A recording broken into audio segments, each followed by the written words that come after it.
Buenas tardes, soy la doctora Juliana Matos Iberico, médico asistente del Servicio de Emergencia Hospital Revalliati Martins y ex becaria de JICA, Japón. En esta oportunidad les voy a conversar sobre la resiliencia comunitaria, un reto para nuestra sociedad.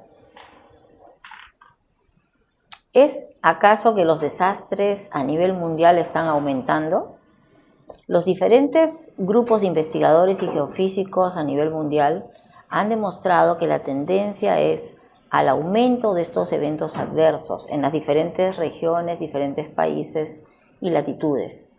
Por ejemplo, el equipo de Múnich de investigadores geofísicos han hecho un estudio muy prolijo en relación a los eventos geofísicos, los eventos meteorológicos, los hidrológicos y los climatológicos, y vemos las tendencias al aumento de estos eventos adversos. Veamos qué sucedió en Nepal, Katmandú, en el 2015. Sabemos que fue un evento destructor, con una escala de Mercalli 9, una intensidad, una magnitud muy alta, con gran daño y destrozo y pérdidas de vida. En esta foto estamos viendo cómo un hospital fue desplomado en una localidad que aparentemente era considerada segura. ¿Es que acaso no hubo conocimiento de los eventos geofísicos o es que no hicieron una actualización de su mapa de riesgos? En cuanto al Perú, ¿nosotros hemos aprendido las lecciones? Tenemos cambios hidrometeorológicos cíclicos, el fenómeno del Niño, los diferentes episodios 1982, 1997 y el año pasado con el Niño costero. Tuvimos más de 700.000 damnificados, 75 muertos y seguimos cayendo en el mismo error. Tenemos viviendas ribereñas, ¿no? Tenemos entonces destrucción y muy poco desarrollo y posibilidad de salir adelante en estas localidades un poco abandonadas. En Lima tenemos asentamientos humanos. Uno de ellos es el más antiguo, el Cerro San Cosme. Y bueno, tiene más de 70 años de existencia. Es muy pintoresco, como ustedes ven en la foto. Sin embargo, nos hemos puesto a pensar ¿cómo serán las rutas de evacuación frente a un sismo de alta magnitud? ¿Cómo será la capacidad de poder afrontar un evento adverso de tal magnitud en estas poblaciones? Probablemente haya mucha destrucción y muchas pérdidas humanas. Bueno, nuestros científicos y nuestros directores en organizaciones importantes nos enseñan que el riesgo al cual estamos expuestos depende de muchas variables externas y también intrínsecas. Entonces, el evento o la amenaza natural va a ser poco probable que nosotros la contengamos o podamos modificarla. Pero sí nosotros podemos trabajar a nivel de nuestra vulnerabilidad. Entonces, si nosotros manejamos nuestra vulnerabilidad tanto en la parte social como en la parte de infraestructura, en la parte de vías, líneas vitales, vías de transporte, entonces es allí donde nosotros podríamos lograr algún avance y alguna posibilidad de poder salir adelante frente a un evento de alta magnitud. Por ello, entonces, la gestión del riesgo se está manejando desde la parte prospectiva con normas y regulaciones, la gestión correctiva, que es básicamente el tratar de incrementar la resistencia a estos daños y a estos eventos, y la gestión reactiva, que es la que generalmente trabajamos más con la parte de contingencia y provisión del servicio en el momento del desastre. En otras latitudes, por ejemplo en Chile y otros países hermanos latinoamericanos, entonces ya están un poquito más avanzados, viendo que el riesgo es el resultado de las amenazas naturales o tecnológicas, multiplicadas por toda la vulnerabilidad que involucra no solamente las pérdidas y las variables de decisión de los organizadores o de las personas que dirigen los grupos humanos, sino también frente a la fragilidad y la probabilidad de sobrevivir de las sociedades y la comunidad involucrada. Entonces, esto podría modificarse mediante la preparación, mediante la educación, la cultura organizacional para mitigar los daños y poder afrontar un nuevo evento natural o tecnológico en el futuro. Bien, entonces cuando hablamos de resiliencia, ¿a qué nos referimos? Etimológicamente, resiliencia viene del origen latín resilio, que es volver hacia atrás. Pero entonces resiliencia no significa volvamos al punto basal donde empezamos, porque probablemente el punto basal no fue el mejor. Cuando hablamos de resiliencia nos referimos a poder resistir a un desastre, a una amenaza y recuperarnos con algún desarrollo, siempre tratando de buscar poder afrontar siguientes eventos. Hay muchos acuerdos mundiales, muchos marcos de acción ya desarrollados y el Perú ha participado en ellos. Por ejemplo, en la reunión del 2005 en Japón se desarrolló entonces el principio de fomentar a nivel mundial la cultura de preparación, de inversión para la preparación de los gobiernos para desastres y el desarrollo de la resiliencia de las diferentes sociedades. Entonces, hablamos de resiliencia comunitaria como la capacidad o habilidad de las sociedades o comunidades para enfrentar y recuperarse positivamente de los desastres, aprendiendo de ellos y mejorando con recursos internos propios, los cuales permitirán enfrentar de mejor manera las futuras adversidades. En la última reunión para reducción de desastres realizada en Sendai, que tiene como meta lograr un mejor desarrollo y resiliencia hasta el 2030, vemos que no solamente ya es lograr fomentar la cultura de las personas, sino también vamos más allá, hacia las comunidades, las grandes organizaciones, las empresas y los países. Entonces, reducimos sustancialmente el riesgo de desastres, no solamente viendo pérdidas humanas, sino también los medios de subsistencia, los bienes económicos, los bienes físicos, culturales, ambientales, las empresas, las organizaciones y los países. Significa entonces que si nosotros no pensamos en que debemos lograr proteger nuestra inversión, nuestras organizaciones, nuestras empresas y nuestra sociedad, entonces poco podremos hablar de resiliencia y de desarrollo si nosotros partimos de pocas posibilidades, pocos recursos y poca organización. Bien, una iniciativa importante ha sido el Manual para Líderes de los Gobiernos Locales, que se ha trabajado a nivel mundial. Entonces, reforzamos el concepto que un individuo por sí solo no va a poder salir adelante. El individuo es parte de una organización, que puede ser la familia o puede ser una organización laboral. Estas organizaciones unidas van a formar una sociedad o una comunidad. Una comunidad entonces será resiliente cuando tenga la cultura, la educación suficiente para estar preparado, cuando tenga la economía, los medios para poder prepararse y para poder invertir en infraestructura, en lo que son líneas vitales, en lo que son vías de transporte, para poder manejar su ambiente, dominar aquellas amenazas ambientales que sí podrían ser moderadas por la obra humana, por la intervención humana, y así entonces lograr que los daños fueran menores frente a un evento adverso de alta magnitud. Hablar de resiliencia comunitaria es hablar de 4 aspectos importantes. La información y el conocimiento.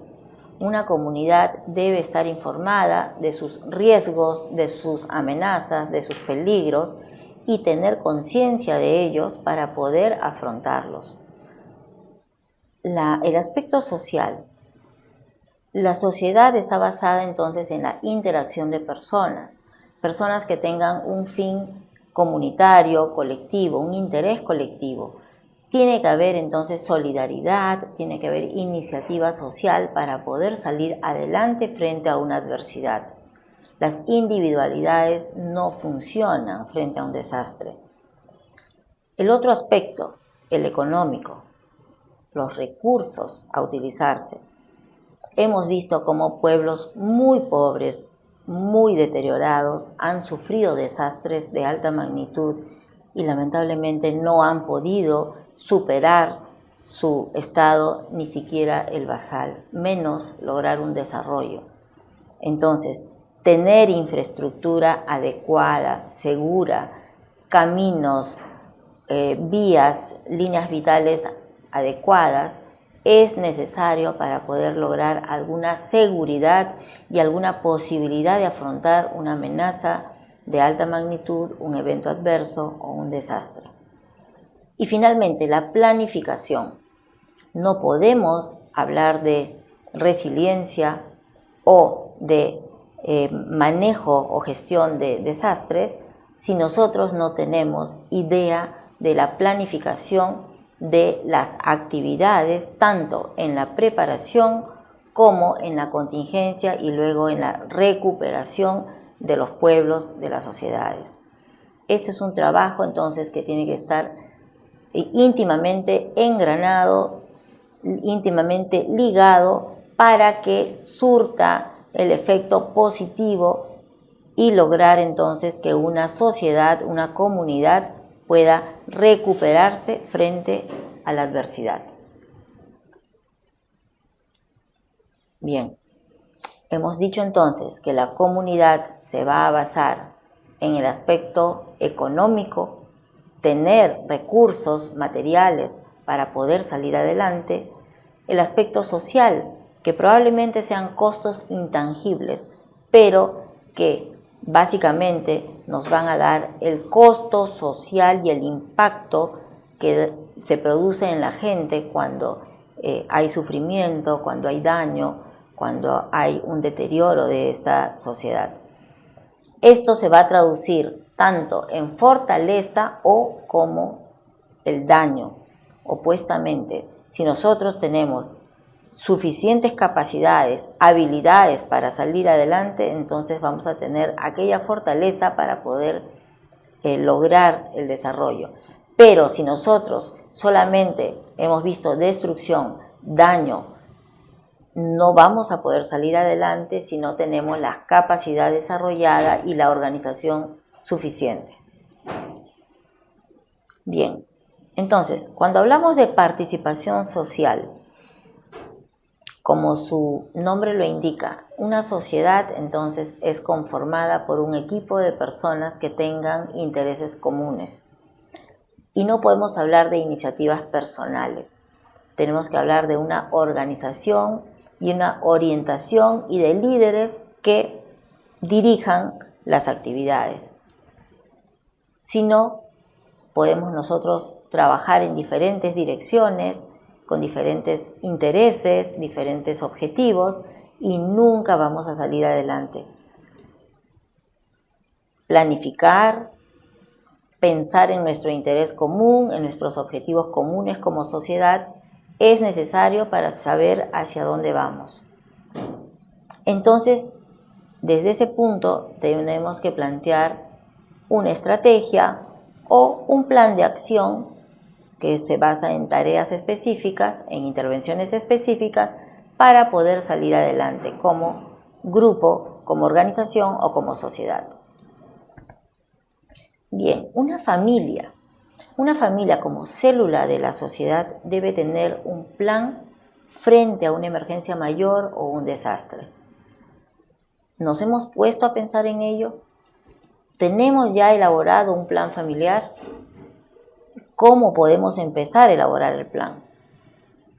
Definitivamente tenemos que conocer, tenemos que tener la información suficiente para conocer nuestro mapa de riesgos.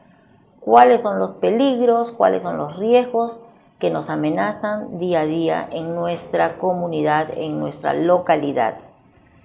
Luego, en base a eso, tenemos que diseñar opciones, alternativas, planes o intervenciones para aminorar cualquier posibilidad de daño. Luego tenemos que tomar decisiones en cuanto a las intervenciones, los roles que se van a cumplir para poder trabajar en forma organizada. Bien, entonces, ¿cómo podríamos diseñar un plan familiar frente a la posibilidad de un desastre? Conociendo nuestras amenazas y nuestros peligros más frecuentes en nuestra localidad, tenemos que contactar con nuestro gobierno local.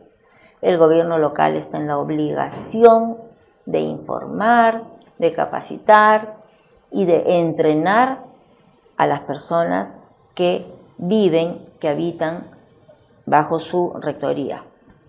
Entonces, hay que conocer el plan local para desastres. Sabemos que Lima está sectorizada y que tiene un plan metropolitano para afrontar un sismo de alta magnitud. Entonces, los gobiernos municipales están en la obligación de difundir y socializar estos planes para que las personas conozcan cuáles son los riesgos y puedan también mitigarlos. También se deben reconocer los centros asignados para refugios o los centros esenciales con los cuales la comunidad también puede contar frente a la zozobra, frente al daño o frente al desastre. Reconocer los mecanismos de alerta y de alarmas frente a sismos, frente a tsunamis, reconocer las rutas de evacuación. Esto es imprescindible. Esto es importantísimo. Aprender a responder frente a cada tipo de desastre, frente a cada tipo de amenaza o peligro de nuestra comunidad. Si estamos en localidades ribereñas, debemos reconocer entonces que no podemos habitar más esas riberas, que debemos cambiar de habitabilidad y debemos también mitigar nuestros posibles riesgos frente a aludes, frente a inundaciones. Entonces, una familia tiene que reunirse, capacitarse, prepararse con insumos, con recursos, entrenarse y practicar los diferentes escenarios probables de amenazas, peligros o desastres que en el futuro pudieran ocurrir.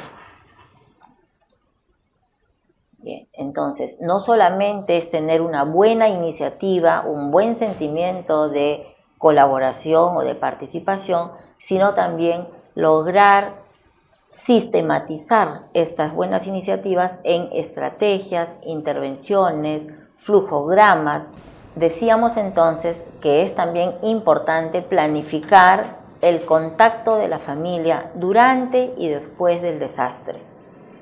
Fijar entonces lugares seguros a distancia de la casa, porque la casa puede sufrir daños importantes. Debemos tener entonces definido un lugar, un refugio donde reunirse la familia. De repente también fijar un lugar fuera del distrito, fuera de la comunidad. Elegir una persona de confianza que sea contacto fuera de la familia nuclear, frente a la posibilidad también de pérdidas humanas. Y revisar el plan familiar en forma periódica, actualizándolo y entrenando a la familia cada una en los roles de acuerdo a su capacidad y a sus habilidades. Necesario entonces recalcar la mochila para emergencias, que todos conocemos, pero que muy pocos implementamos, revisamos y actualizamos, ¿no? Entonces, habrán mochilas comunes con todos los recursos imprescindibles y algunas mochilas especiales, sobre todo si tenemos niños o personas ancianas bajo nuestra responsabilidad. Entonces, la campaña mundial para la reducción de desastres se viene realizando en diferentes latitudes. El Perú no puede estar exento y no está exonerado de buscar tener ciudades resilientes frente a desastres. ¿Cómo lograrlo? Tenemos que tener en claro entonces que una sociedad será resiliente cuando tenga conocimiento, cuando conozca sus riesgos y los peligros a los cuales se enfrenta diariamente, cuando sea una sociedad saludable, es decir, que pueda satisfacer sus necesidades básicas, cuando tenga infraestructura y servicios bien mantenidos y accesibles, cuando sea una sociedad conectada, interconectada. La pérdida de la comunicación entonces es fatal para una comunidad, para una sociedad, para una familia. Tenemos que tener planificadas diferentes formas de comunicación. Una sociedad será resiliente cuando tenga oportunidad de desarrollo, oportunidad económica para salir adelante y cuando tenga cohesión social. Sabemos entonces que los individuos, por muy buenas iniciativas que tengan, no podrán lograr la cohesión y lograr el desarrollo de la comunidad frente a una adversidad, a una amenaza natural o un desastre. Se tiene que trabajar siempre interactuando en comunidad y teniendo en mente los objetivos colectivos. Reiteramos la necesidad entonces de capacitarnos, detectar los riesgos a los cuales estamos expuestos diariamente, tanto en nuestras familias, en nuestros domicilios, como en nuestros centros laborales.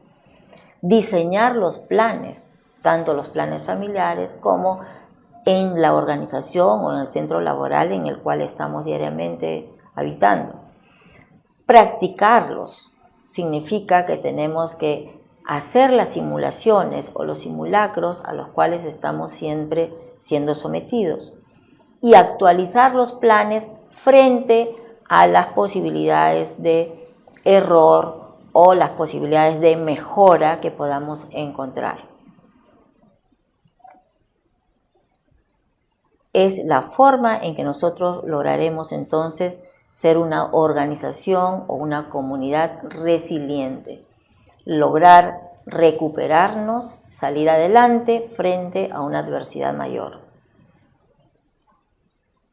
Veamos entonces este concepto de resiliencia no solamente con tristeza y como una posibilidad de salir frente a una adversidad, sino también como una responsabilidad, con optimismo, con conocimiento, ¿no? Con la motivación de que podemos aportarle mucho a nuestra comunidad, a nuestro país, ¿no? Con la certeza de que nosotros somos importantes, cada uno en el grupo humano al cual pertenece, y que debemos aportar nuestras mejores fortalezas, nuestras mejores habilidades para que nuestra comunidad salga adelante positivamente.